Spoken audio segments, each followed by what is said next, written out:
In this lesson, we're going to look at number patterns and sequences. We're going to look at one question in particular, but other than that, what is this? It's a list or a sequence of numbers.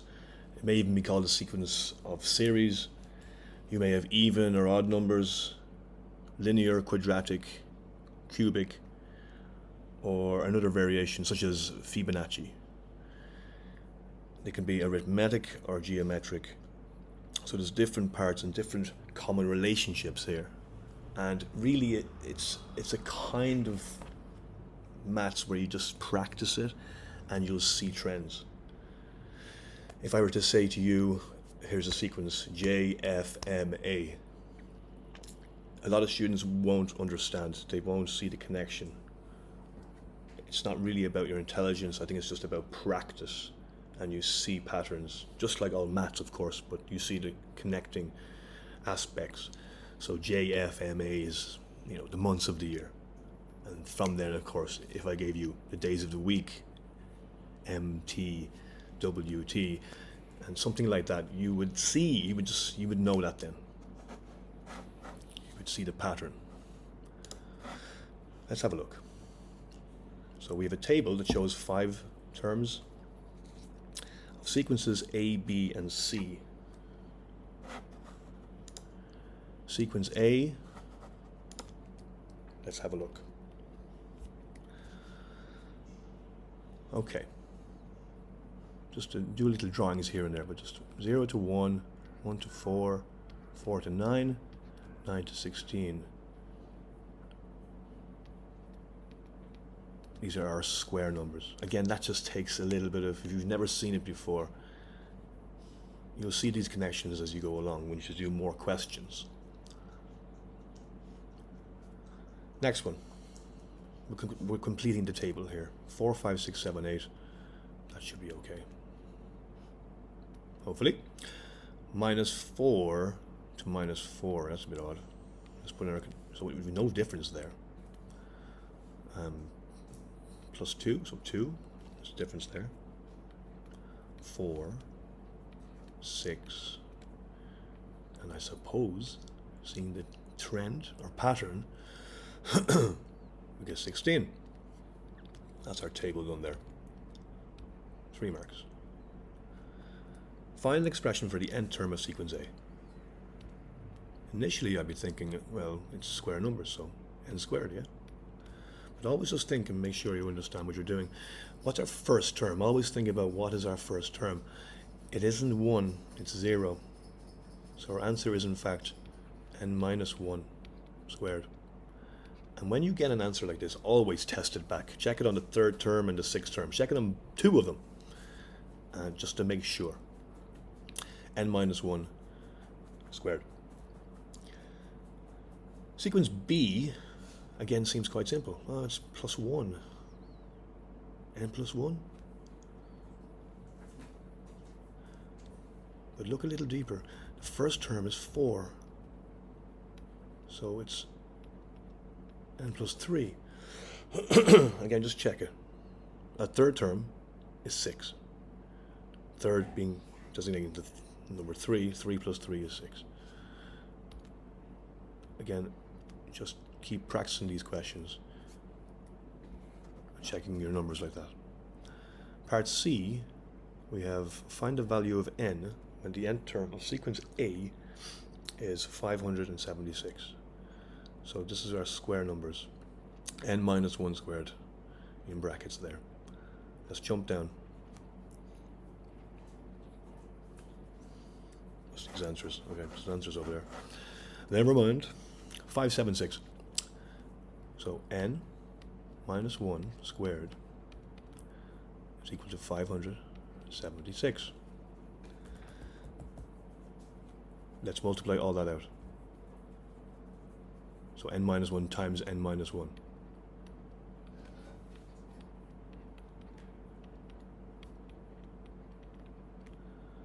Now we're going to cancel. We're going to maybe just do, instead of the 1, I'll actually move this. So minus 576 on both sides.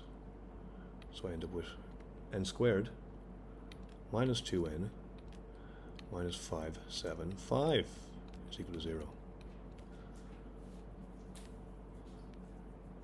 Now we'll do this, double brackets. We know it's a quadratic.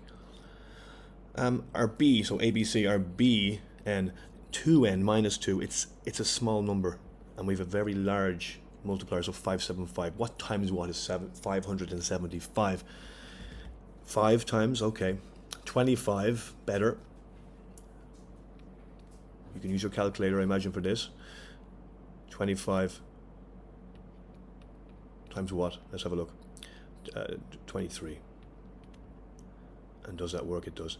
You want to be careful with how big the number is and just check it back based on that. So it'd be minus 25 plus 23. And of course, we want a positive number.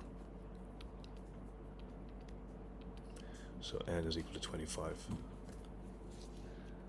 That's that there. The last part here, part D, we're looking at our sequence C, so the more difficult looking one. So we'll rewrite that down here, and we'll get doing that question.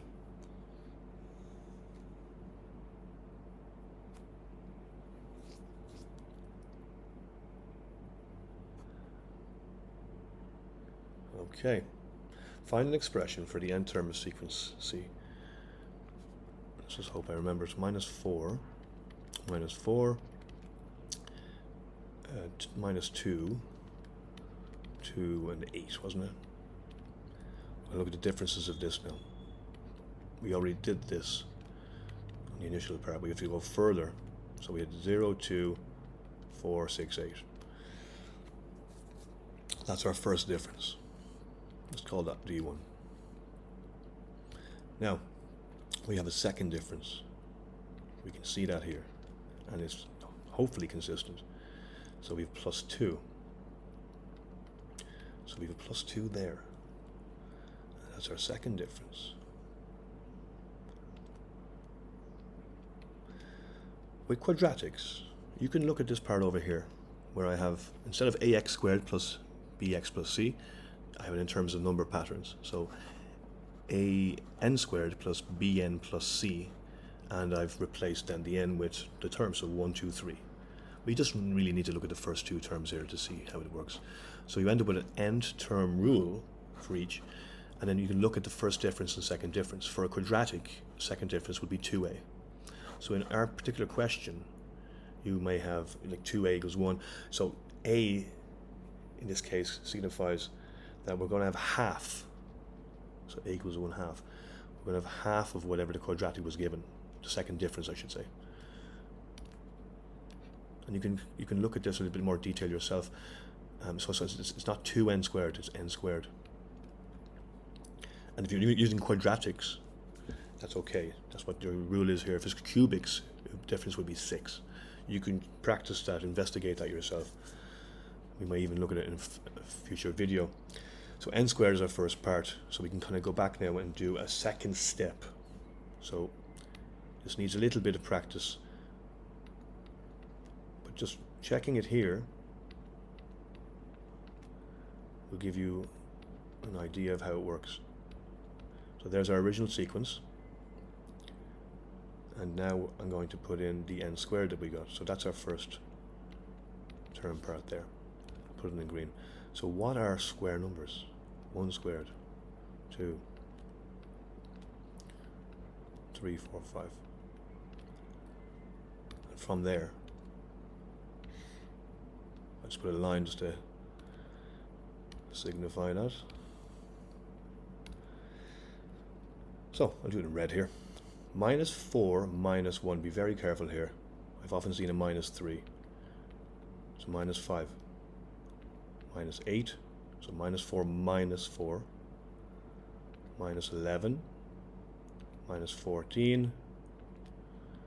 Minus 17. And once again, find the difference between them. You can do it all in one go if you want, but just check them all and make sure.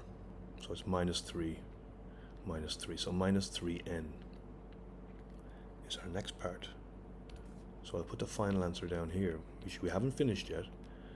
So we've minus 3n there. I put that in blue. Okay. I put a little arrow as well, of course, like I did the original one. We've one last part. This is the same as when you do linear sequences. Our first part was a half of 2. We got n squared. Second part is the difference between the original and that n squared, which was minus 3n. Now, checking that minus 3 compared to the first term in our new sequence, which is minus 5. So minus 3 to minus 5 is minus 2. And that's your final answer.